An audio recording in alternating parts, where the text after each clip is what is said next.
Welcome to Half Century Hangout, where different paths lead to the same table. I'm your host, John, joined by my friends and co-hosts, Luke and Chuck.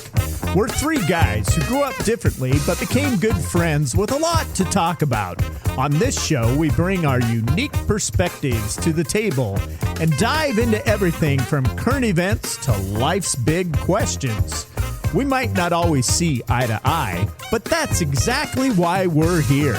To listen, to learn, and change our minds sometimes. So grab a seat and join us for honest conversation, unexpected insights, and a few friendly arguments. This is Half Century Hangout, where different perspectives make for better discussions.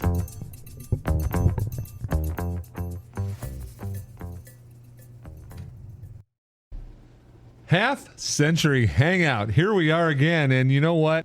I am hearing this new language, and I do not know what it is. Yeah, Can somebody please explain to me what the skibidi? Please. What? I'm half That's cap. century. Cap, bro. What? That's cap. Skibidi? What's the Cap. skibidi? That's Yeah. cap. Oh, wow. I've never heard that We have term. to determine who Alpha Sigma is. Oh my Alpha goodness. Sigma. I tell you. I think that's a fraternity, isn't it? I tell you. Alpha it's, Sigma? It's GAT all the way. What's Sigma? GAT all the way. What's Sigma? It's just Yacht. It's GAT. It's Oh, there. boy. What is that? I mean, it's sus. It's all sus, man. It's all sus. Everything, it's sus. That's all we're talking about. Here's the thing. You got a lot of riz right We've now. talked What we have is talked that? so much about learning, right?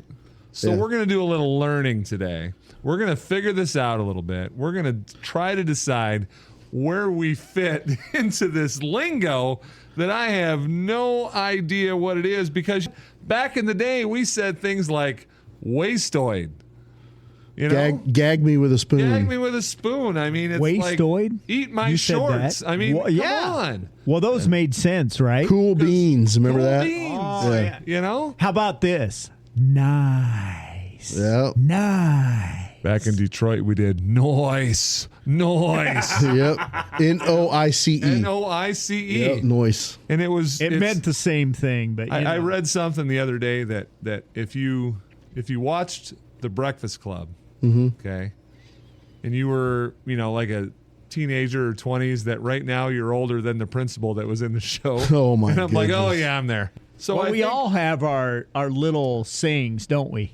And so, I think- so what are we talking about with the sus and all that stuff? I think that one of the things we were laughing about it today, and it was just something that's come up, but we've talked about it a lot, just in passing when, I'm sure that our listeners must realize that we do not limit our talking to the time that we are recording ourselves. No. These are things that happen every day, that we've had experiences throughout our life, throughout our daily work day, whatever it is, things that make us go, huh. Yeah. And today, it just so happened today we just kind of laughed about it because we have a coworker who brought something up who, said maybe a something little bit younger than us. Yeah, she's definitely younger than we are, and she brought up something that one of her kids said, and she had to look it up.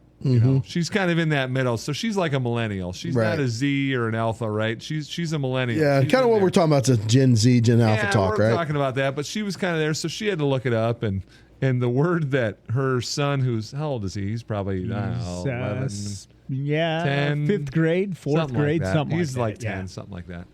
And the way that he said it, and then bringing it out, it's like, oh yeah, that doesn't really mean what you think it does, so you probably shouldn't say that anymore. But I think that when we look at this, we're looking at the idea of how is it that we as generations, different generations, communicate, right? Yeah. And for us in the Half Century Hangout,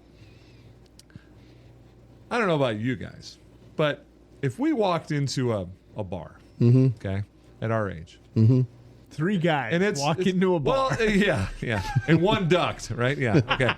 So the thing is if you walked in, or if I walked in, or Yeah. John, if you walked in, and there's people that are younger than you are, can you fit in? Can you talk with them? Can you get conversation with them? Can you figure it out? I think there's some people that can. Yeah. And I think all three of us would probably fall into that category. Yeah. There's others that really would shy away from it. Sure. Like, oh my gosh, I don't know what they're saying. I have no idea what they're saying, whatever it is. Right. Like, I think that being raised, I shouldn't say raised, growing up like in the high school ages, if you want to say, in the 80s, there was a lot of different things going on, right? There was a lot of things that different sayings, the way that we spoke, the way that things were happening. The way we so grew much up, different, right? so The way we much grew different up. than it is. Yeah. And for me, the number one thing, and I say this to a lot of people as we laugh, and there's students that will tell this to, and they laugh about it. So in college, so that's like mid 80s. For you. To Yeah, there. when did you grow up there? Yeah, you So were my college years were 90 to 95. okay. So you graduated in From high school. high school. Oh, high school 90. Oh. 1990. Yeah. So you grew up in the 80s. Yeah, I grew up in the 80s. Yeah. Yep. I grew So up it's in like- the mid 70s to the mid 80s. Right. So the idea is that if you look at the way that it was, communication now is so much electronics. Yeah. It blows me away. Mm-hmm. Like I remember thinking, and I just remember thinking like the first, I don't even remember what year it was, the first cell phone I got. It was.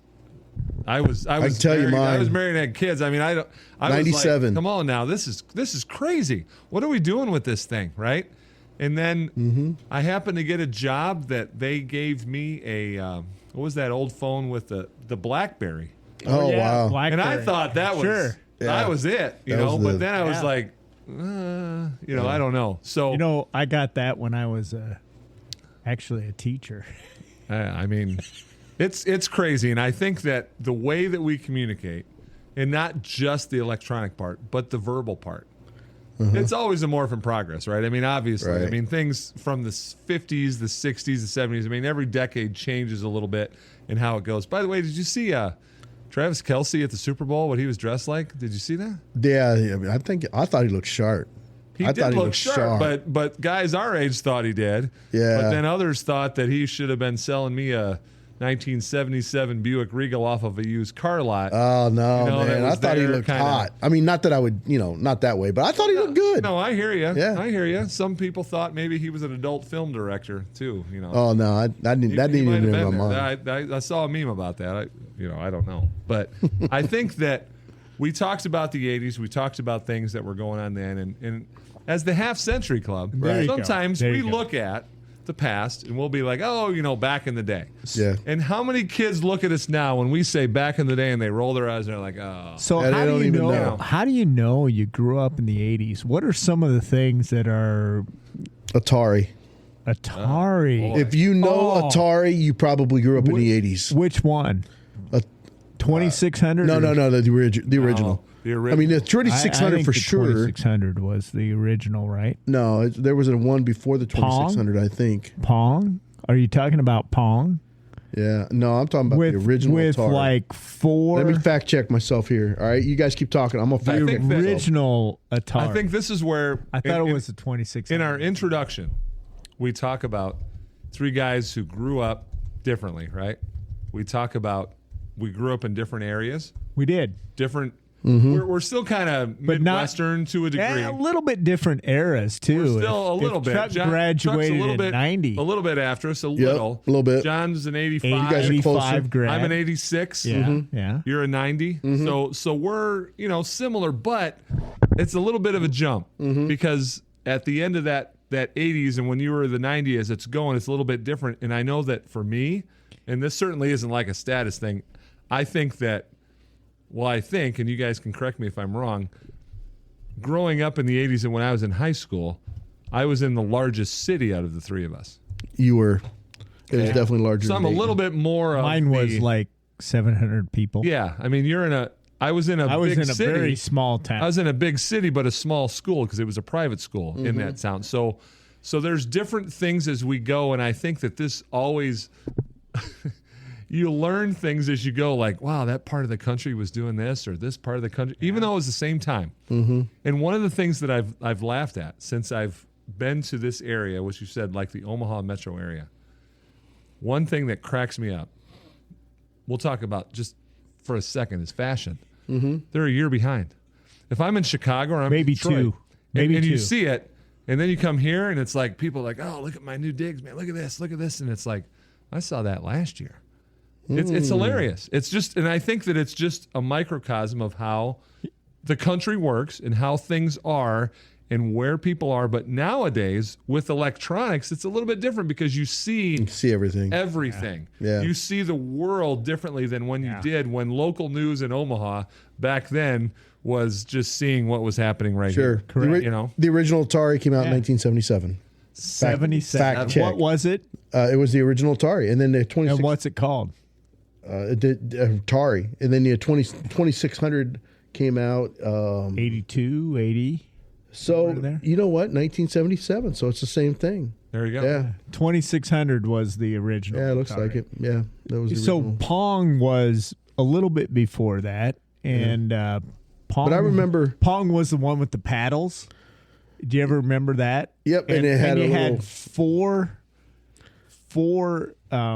like games you could play. You could play hockey. You could play Pong. You could play Pong off of a wall, and you could play double Pong or something like that. And shout out to my friend Patrick Green, who had the original Atari that we played in probably 1980, 81, 82, something like that. Did you have And we Pitfall? played Pong. We played Pong. Pitfall? I don't remember Pitfall until later on. But what year did cable TV come out?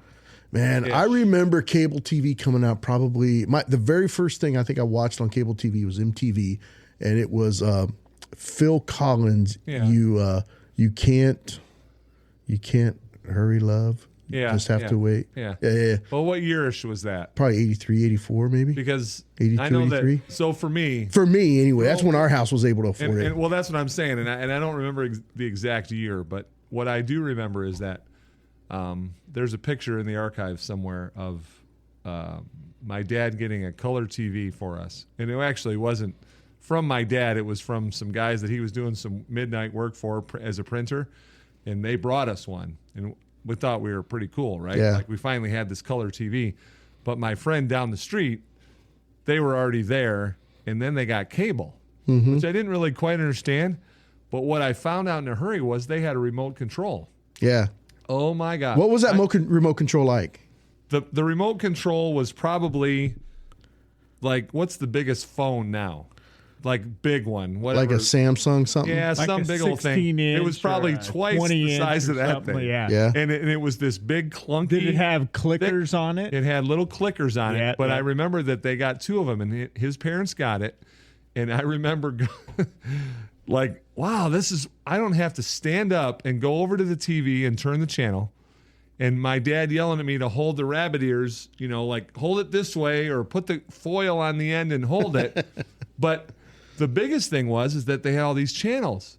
And so his older brother, my friend Jerry Moore, he's his older brother Ken, who we learned everything from. Because, of course, he knew everything, right? Of course. He drove He's a an older Cutlass. brother. He drove a Cutlass. How could we not think he did know everything? You got to know everything if you drove a Cutlass. You guys talked about a Buick Regal. I drove a 1977 Buick Regal, sky blue. He told us about this remote, and we were there, and then we realized that there was one of those channels, the Risque channel. Uh-oh. So Risque. We took one of the remotes outside. I was a little mischievous when I was back then. You got to be and kidding we me. stood outside the You're window. still a little mischievous. And Jerry's dad and his mom were sitting there watching a movie, and she got up to go to the kitchen to get some snacks or something, and we switched it to the Playboy channel from the window. Oh no! I thought it was the Risque channel. It was Risque at the time, and he was in there smacking the remote, and she comes in and she's like backhanding him, like mad, and he's looking at it like, what is going on? And then she left again, like to go to the bathroom. We did it. Oh, it was great. So our remote was probably a 2x3 by maybe 1.5 inch little box, and it had maybe 3 little buttons. I don't know, but the one button that you pushed would you'd hear it clink, clink, clink, clink, clink. Oh, yeah. And it was a mechanical signal as opposed to like an electronic signal. And then my friends, like we never had HBO, but it used to be where like if you grew up in the 80s, you know this. HBO used to be a box. It was. That was a box. actually on the top of the television. Oh, yeah. Yeah. Home box, Home's box office. box. That's what that stands for. Absolutely. So if you grew up in the HBO. 80s, Atari, that box on top. HBO, yeah. Your table, like I think our cable was a Continental Cablevision, and there was like a little slider that you would have to slide each channel to, and I think there were 44 channels. So I grew up in a small town, and our remote control was, hey, John, get up and turn the channel. Oh, yeah. And why don't you turn that up a little bit? Yeah, while you're there. And hold the rabbit ears. Yep. And yes, we had black and white TV. Yeah. I don't think anybody today knows what black and white TV is. Well, do they? It's funny because you look at it through the TV eyes and the electronic part and everything that we're looking toward, and you tell kids these days, you tell them these things, whether it's your own kids or whether it's somebody somewhere else, and they just look at you kind of funny, like, what? And I remember we didn't have. So when I went to college, I got I want to say, if I remember right, it was a family group present, and it was a dual cassette deck. Okay. Yep. Only because I was like, oh, I can transfer music from this tape to this tape, or I could even do like almost like I'm a DJ and I could make some, whatever. Yep. And make a mixtape. Mixtape. How about that? Maybe 2 years in, CDs came out. And the only reason we knew about it, so now I'm in Chicago. So I went from Detroit, went to school in Chicago. My friend had a job at a video rental store, and it was like beta tapes, right? Not even VHS. It was beta. Okay. And he's like, hey, these new things are coming out, these circular things. And I'm like records? No, not records. They're smaller and they're like chrome. And I'm like, what? And he brought one home, and I'm like, well, what do we do with it now? Where do you play it in? And then he bought a CD player, and all of a sudden we were there, and we were one of the, and it was hilarious because I didn't think of myself as obviously wealthy or anything else, but we were the first ones on the football team and the thing to have a CD player at our apartment. Oh, people came from miles around to listen to it. Well, if you're you can back the bus up from the CDs and the Walkman. Oh yeah, with the That's what I mixtapes. did. I mean, I don't know how many nights I went to sleep listening to my Walkman that I got for Christmas. That's what I did before Absolutely. pregame in football. I sat in the wrestling room at the basement of Concordia University, Chicago, Illinois, and sat there and listened to my Walkman with my headphones on. Yeah, listening to a little Lunatic Fringe and letting it rip. Tape and chip. That's the way it went. So, you grew up in the '80s when a la-di-da-di. We like to party. We don't cause trouble. We don't bother nobody. We're just a man that's on the mic. And when we rock upon the mic, we rock the mic. Right. Yeah. So, I mean, that is like classic Slick Rick. Yeah. Slick Rick and 100%. Dougie Fresh. You grew up in the 80s if you know that particular. Maybe. Now, it's funny. I don't know, John. Did you grow up in small town Iowa? Did you know that? They were a year behind. I didn't know that. They got we were Slick like we were like 5 years behind at that time. And it's funny that you say that because you were in the Ohio area at the time, which is close to Detroit. I mean, you were there, and that music that was there. It's kind of funny because what was that thing that happened last weekend? The Super Bowl. Yes, the big game. And that thing at the halftime, like we laugh about it a little bit, but once I got past my half-century ears trying to figure out what he was saying the whole time, there was a lot of stuff that was going on there that was actually, there was some meat to it. Yeah, there's a lot of meat. There were some things that were there. And it took me back to those songs like that there was always a message behind it. And there were so many things that were going on. And now it's like you listen to some of the music and we laugh because we play warm-up music for our teams when they come out. Right. And half the time I'm like, this is awful. I can't handle this. This is just terrible. How can this be getting them excited and going? But you know what it does? Somehow the message that they're getting out of it is the same as it was when we were their age, getting the message out of some music. Yeah. And I think that's where the communication piece that sometimes, and I'll be the first to admit it, that I kind of dismiss the newer generation, I'll be like, they don't know what they're talking about. Yeah. But you know what? It's so similar to what it was when we were there. It's just a different mode. It's just a different thing. But it's similar. Everybody does that. Yeah. And I think that's, we can talk about the differences between like today's music. We started off talking about the language and like, gag me with a spoon versus what the skibidi or alpha sigma. And then, we kind of talking now about the music stuff. But I think like we're each in our 50s. And I think the onus to bridge the gap between generations, I think it's on us. Not to get too deep because we wanted to kind of keep this light. How do we continue to bridge the gap between, the next generation and us, so that like we all see value, we all can relate, we all can connect, we all can succeed and pass on some of those maybe more important values? Well, and this is something that we've talked about before, but we've got the ability to lead some of these kids, and we're sitting in a wonderful time in history where we've got 4 generations, maybe 5 generations of people working in the same place.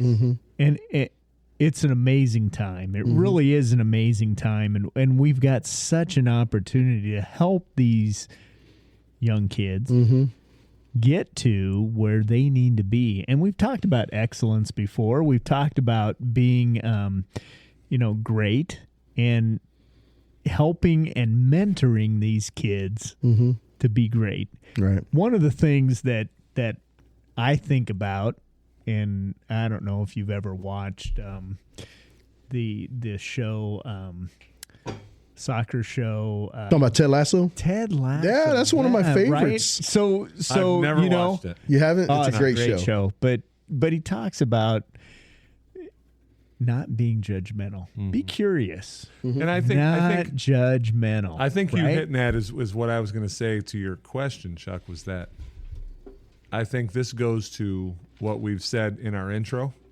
is that we need to be open and listen and learn, because you know what?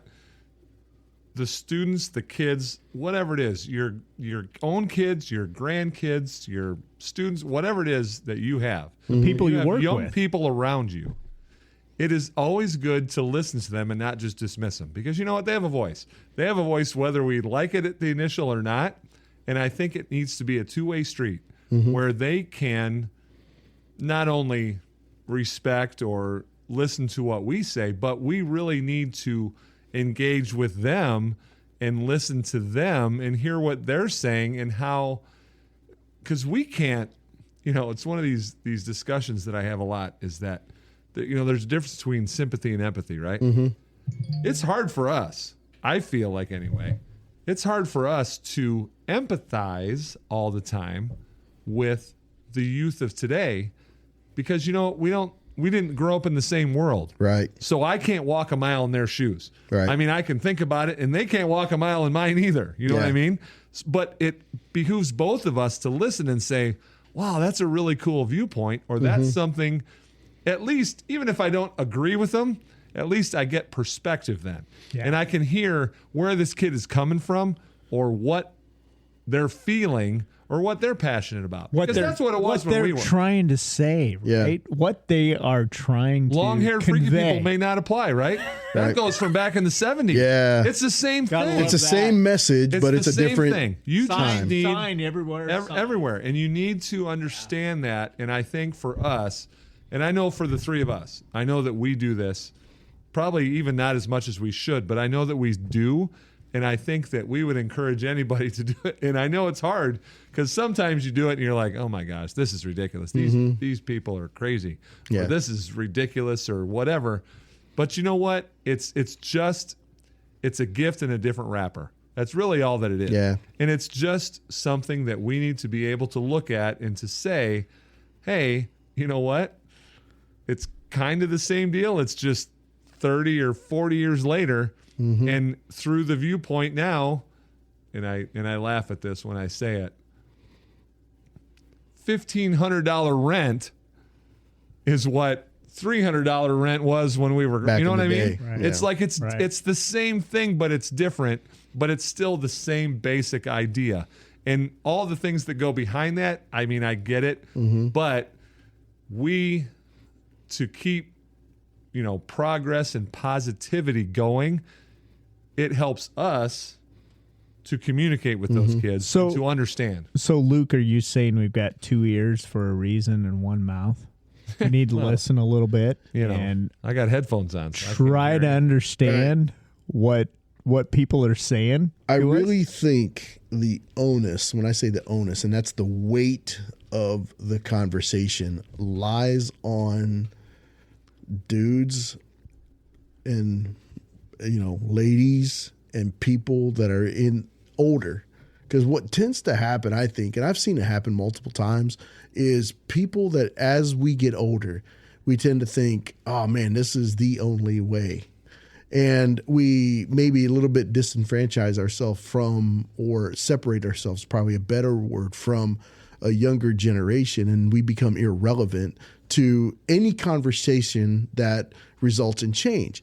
And so I think we really have to, as we get older, we really have to make it a focus and be very intentional about relating to the younger generation, whether it's connecting with them like with what the skibidi or got or That was savage, bro. or there you go. We got to relate to them so that at least Yeah. we have some type of an audience so that we can maybe pass on some of those values. It's kind of funny, and I know this is a different way of looking at it. I think it was over, I want to say it was Thanksgiving. Might have been Thanksgiving. And I was out here in the very garage we're in right now. Had my kids here, and we were enjoying, holiday time. And as they've gotten older, I always wanted them to be exposed to great music. Okay? Yeah.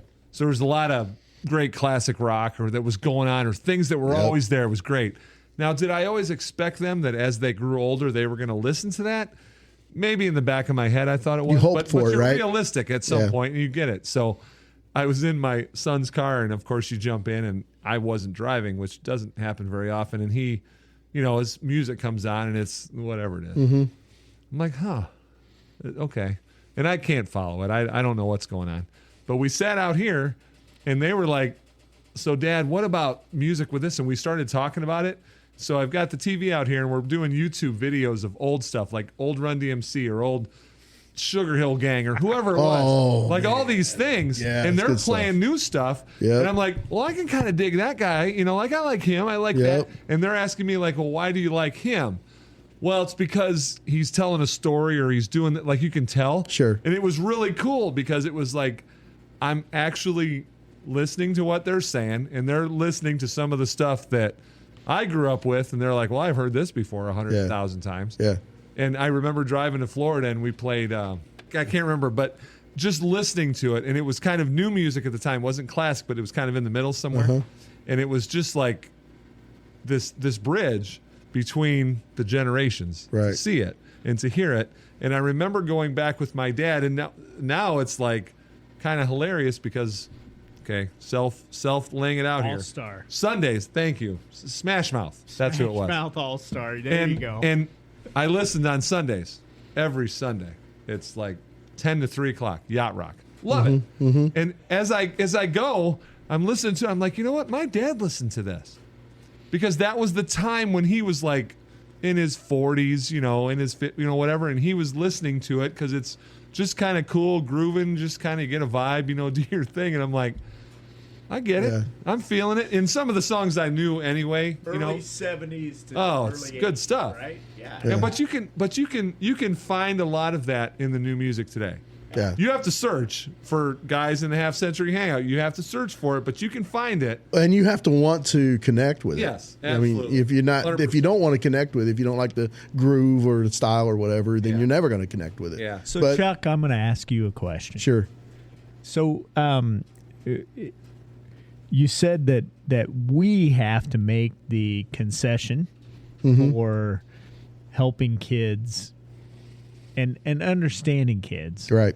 What do you think that we have to do to help them get to maybe understanding us a little bit, but what do you think we have to do? I think one of the things that, they have to like us. There's a guy that I golf with. His name is Dean. I just like Dean. His wife, he was a teacher over at Walnut Grove Elementary, and great couple.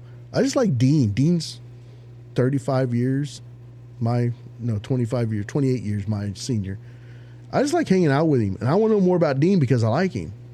So I think making that connection is the most important part between us and other generations.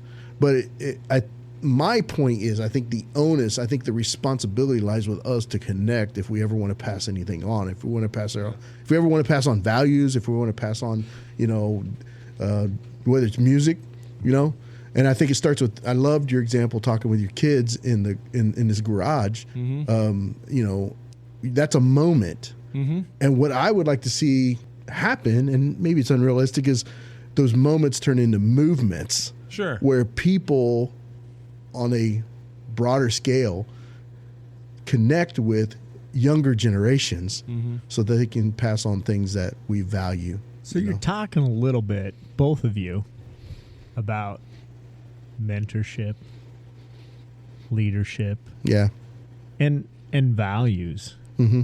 which kind of is a little bit about way our podcast is going. Mm-hmm. Well, and we've talked about that quite a bit. It's cyclical. We come back to the same things. We come back to them, and it's so centered on the idea that we feel and we agree to be a better person, to be a better culture, to be a better society. Mm-hmm. These things, we need to be open to things. Yeah. We need to be able to look. And you know what? As much as there was things in last weekend's Super Bowl, things about political stuff, and there were some commercials that were those commercials with Snoop Dogg and Tom Brady. They were good because you know what? It's like, yeah, you can't just look at somebody or listen to somebody and say, I don't like it because. Yeah. You can't do that. No. It's not that you can't, it's that you really shouldn't, because you know what? They have something to say. Right. Whatever it is. I don't know what it is. And even if you don't agree with it, like for us, we've had disagreements about things. Sure. But here we are still sitting here doing the same thing, talking with each other, laughing about it, figuring out ways that we can meet in the middle. Right. It doesn't mean that I'm always changing my opinion to John's or to yours. It's just the fact that John thinks a little differently than I do, and I can accept that, and it's okay. Right. There's nothing wrong with it. It doesn't make him wrong or me right, or it doesn't matter. Yeah. I don't have to be right all mm-hmm. the time. Yeah, and we've developed this relationship. That hits different. That hits different. Exactly. Boom. One of the things that I think why we started this podcast was because each of us stood around at one point and we talked. The three of us talked, and we disagreed, but yet we still really like each other. And so we are of the same generation, but we differ in some ways ideologically. That's the word. The way you're the educated one. The way we think, the way that maybe 90s, 85, 86, and so those things differ. Right. And so what we're kind of talking about today is bridging that gap generationally. And I think there's another step where we can bridge gaps, and that's both racially and gender-wise, maybe. When you're talking about women or whatever. Yeah. So I think there's different areas. I think we can expand this idea of bridging the gap and reaching out and making those connections and building those relationships. That's great that you say that, because probably out of all the college courses that I've taken, having a master's degree and going through, I'm going to tell you right now, the most powerful class that I ever had was the multicultural education class. Mm-hmm. Because I think that listening to that professor and going through and having these open. Now, granted, it was a grad level class, which are always much better than undergrad because, you engaged in conversation. Right. And that was the best, because not that we don't like to do that, right? But listening to it and saying, hey, you know what? Luke, you grew up in the first culturally diverse workforce in the country because of the big three. Yeah. Because of Detroit. And that's what it was, because they needed people. And they needed to come in, and they did. And there was such a melting pot of people and cultures. And going to a school that was culturally diverse that I was at, and racially diverse, and living in Detroit and going through all the things of hearing from generations about different stuff, there's so many things that we can learn. Yeah. So many things that we can learn from anybody that is different than we are. I mean, not, and it doesn't have to be racially or culturally. It could be anything, but we can learn from people that are different than we are. Mm-hmm. Hey, we got to listen, learn, and change our minds sometimes. Yeah. Right. And that's where we are. Yeah. And that's what we have to do.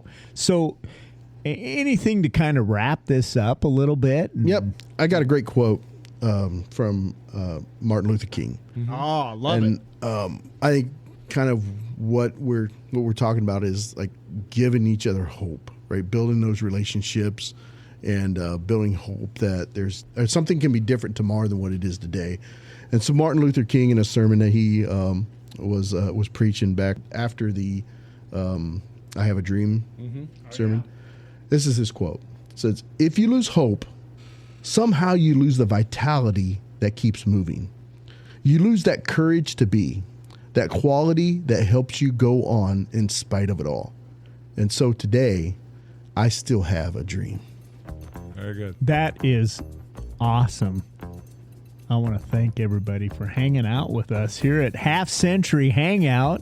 Absolutely. And, keep tuning in. And Check in with us on, Facebook, Apple, Google, wherever you find your... By the way, I'm Half Century, podcast. so I say tune in, but, it's different, right? Yep. By the way, Chuck, Yeah. that has drip, boy. Hey, It's drip. maybe I'm Alpha Sigma. All right, Nice guys. job, everybody. Yep. Thanks. Be good. We'll see you Peace later. out. Peace out.